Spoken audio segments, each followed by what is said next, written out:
Good morning, coffee lovers. My name is Russell Volz from Lake City Coffee. Today, you're going to get a chance to see me eat crow. Because, see the Belletti? The Moca Pot right here? I have bad-mouthed this for probably 11 years. Absolutely hate it. It's pathetic. It was just horrible.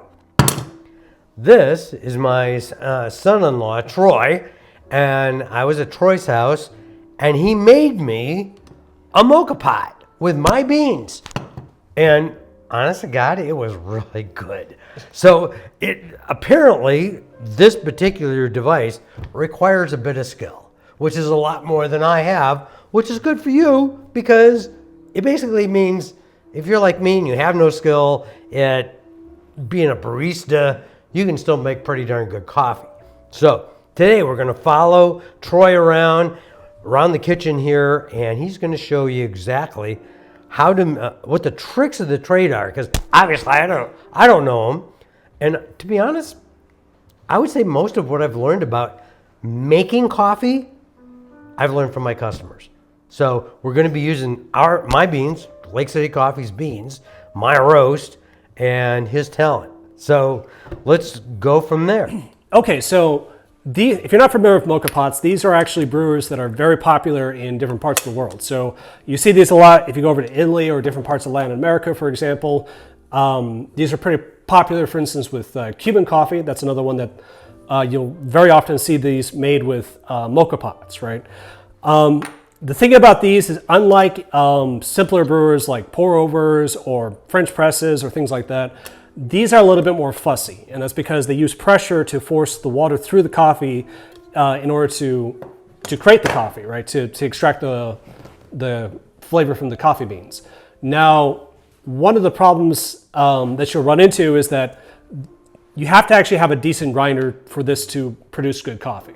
If you just take whatever, you take the pre-ground stuff from the store, you put it in here, it's going to be nasty. And I did that the first time I ever used one of these things, and I thought almost the exact same thing, where it's like, man, the coffee from here sucks.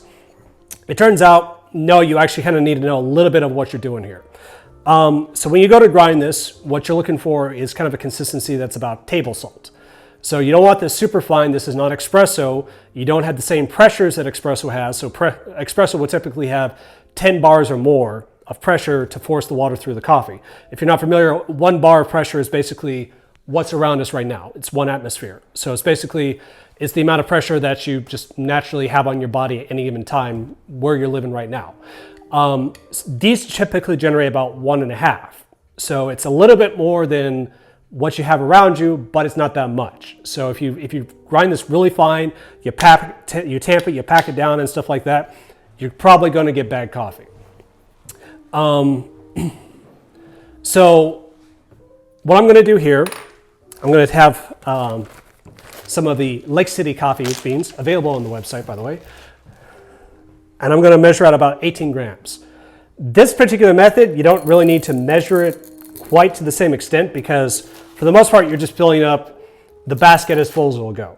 But I just know from past experience that little over 18 grams is enough to fill up this entire basket. Maybe we'll go something like that. And that's just because I've done this 20 million times, so I know what to expect. Now, on this particular grinder, it goes all the way from 1 to about 10. I'm doing about a 6.1. So you see, that's somewhere in the middle where I'm going a little fine, but we're not going espresso fine. Espresso would be more like a 2 or a 3, something like that. So I'm just going to start this up.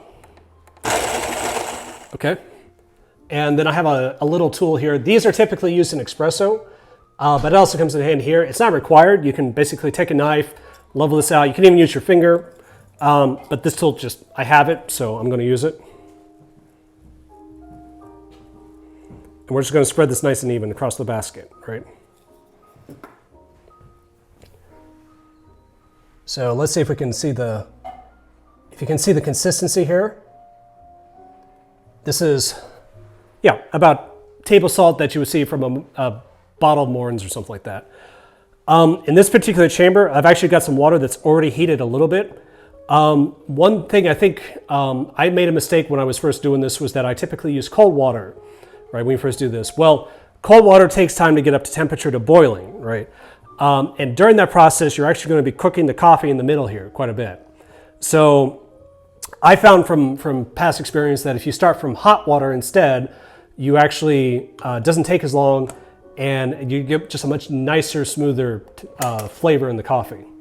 So I put the coffee funnel in here. I'm just going to take the top.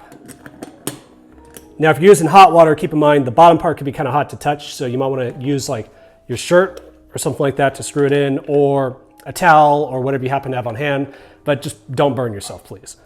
Okay, so here we have the first little bit coming out. You see like it's very slow and kind of more oozing and very thick. That's kind of the start of it. That's a good thing. So, but you'll see here in a second it's going to go smooth, just like that. So now this is like a smooth, quick run, right? And what we're looking for is the point where you're actually going to see these streams come out a little bit and start going to fizzle and bubble. And what we're going to do there is when it starts to do that, we're going to take it over to the sink and put just a little water in the base to just stop the brewing process. Like I said, this one behaves, so I know it's not going to spew all over the stovetop. But you see it's starting to go like very clear, very loose, and there it goes. This little step right there, that's your signal to stop. See it. I'm just going to put a little on the bottom just to cool it off. Stop the boiling. So we get a nice little pot of Moca Pot coffee. If you put it in the dishwasher, this nice shiny silver color will go to a nice ugly white color. So that's one of the things that you never do because it will corrode the aluminum. Aluminum and water don't like each other.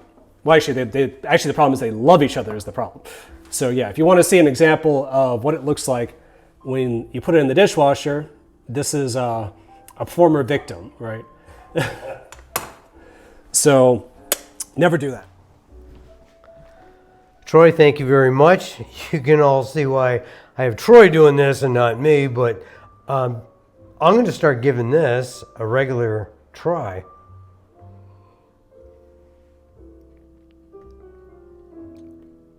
Wow, this is nothing like I originally made. This is like really strong coffee. I've had espresso before. It's not quite that strong, but it's still relatively smooth, and I can definitely taste the sweetness in it, and the bitterness only a tiny bit. Yeah. So if it was me personally, I would change the grind setting a little bit. And honestly, I just play with the grind setting depending on the way we're going to be brewing coffee until I find what I like. And well, and very typically when you're doing this, right? Like, you play with it a couple times, and once you find the magic setting, you forget it. I mean, you can write it down, like, it's like one of those things, yeah. True, but yeah. The one I use for French press, I've been using this so long, I don't even know what it's set at. Yeah. So, because you find what you like, and I don't know about you, but I stick with it. I stick with what I like, and I like this. That being said, Moca Pot, now going back on my list of favorites. So, if you have any questions, let us know, and we'll get back to you. Have a great day.